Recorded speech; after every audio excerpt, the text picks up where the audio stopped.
Hey, congratulations! You're going on a Carnival cruise! That is super exciting! But you're gonna need to pay for it. So here's how to make a payment on your Carnival cruise using Carnival's website, carnival.com. So first off, obviously, you'll go to carnival.com and you'll see their main screen.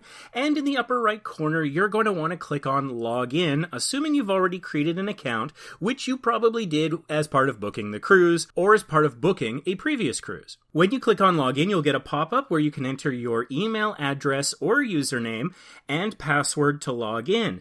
If you have forgotten either your username or password, there are self-service tools there on the right that you can click on to recover your username and password. And I've noticed that Carnival is shifting more towards people preferring to log in with email address. I think that's what they like.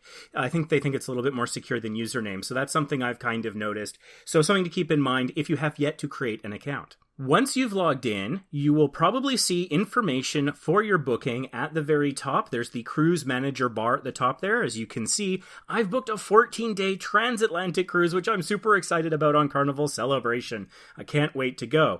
But also, if you look in the bottom left-hand corner, you'll see the before you go my to-do list reminders.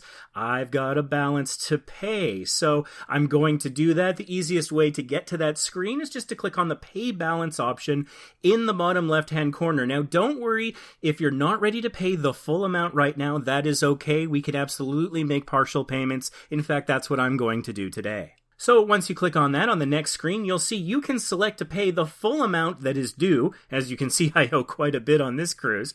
Or you can type in any amount you like in the other amount section on the right-hand side, which is what I'm going to do today. Today, I'm able to pay a certain amount, a little over $800, so I'm going to make that payment. So I type in the amount that I want, and you'll notice that once you put an amount under Other Amount, the Select button goes from gray to green, so you can now click on it to pay that partial amount. But again, if you want to pay the full balance, click the left select option and you can do that. When you click on that, it'll take you to this screen, which is actually on the same page. It'll just kind of automatically scroll you down in your web browser. So if that happens, don't worry, that's what's supposed to happen.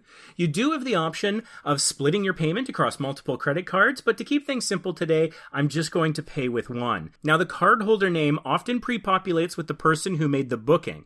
So if that is not you, or the name that you used for your booking doesn't perfectly match your credit card, for example, if your credit card has middle initials and the booking doesn't, you're going to want to make sure you set that cardholder name to exactly match the card. As it says on the screen, it says, as it appears on the card. Then you're going to want to type in your credit card number, put in the expiry date and year, and the security code. The security code is a 3-digit number you can find on the back of your credit card, usually next to or along the signature strip. And then you're going to want to put in your zip code if you're American, or postal code if you're from Canada or the United Kingdom or any place that has a postal code. Now, as you're doing this, depending on your web browser, if your web browser already has your credit card information saved, which generally I don't recommend doing, but if you have that, you might have a pop-up where you only have to enter the security code and your browser will fill out the rest. That's normal if that happens. That's all about things you've set up in your browser. That's not really a Carnival thing, that's a web browser thing. So maybe Google Chrome or Firefox or Edge, whatever you might be using.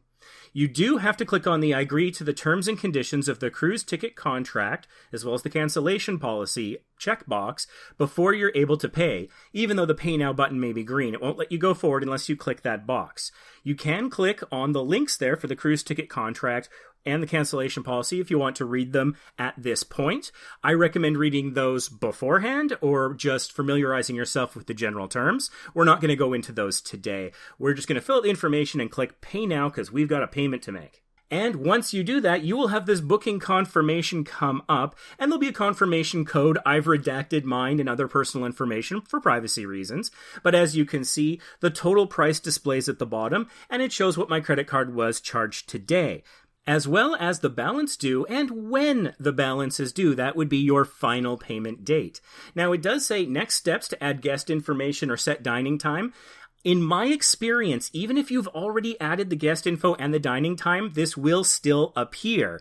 And sometimes I've noticed when I've made a payment, whether it's a partial payment or a full payment, sometimes it drops that information, sometimes it keeps it. So this is not necessarily the most reliable in terms of whether that information has been added and whether or not it's been retained. If you're concerned about that, click Manage My Cruise and you can go through the process of setting the guest info and the dining time. And if you're curious about how that works or how to check into your cruise online, we do have another tutorial video on this channel that you can check out that will show you how to check into your cruise. So thank you so much for watching. Please, if you found this tutorial helpful at all, give it a thumbs up. If you think somebody you're traveling with could benefit from seeing this, sharing this to them might be a way to remind them that they need to make a payment, maybe slightly passive-aggressively or not so subtly.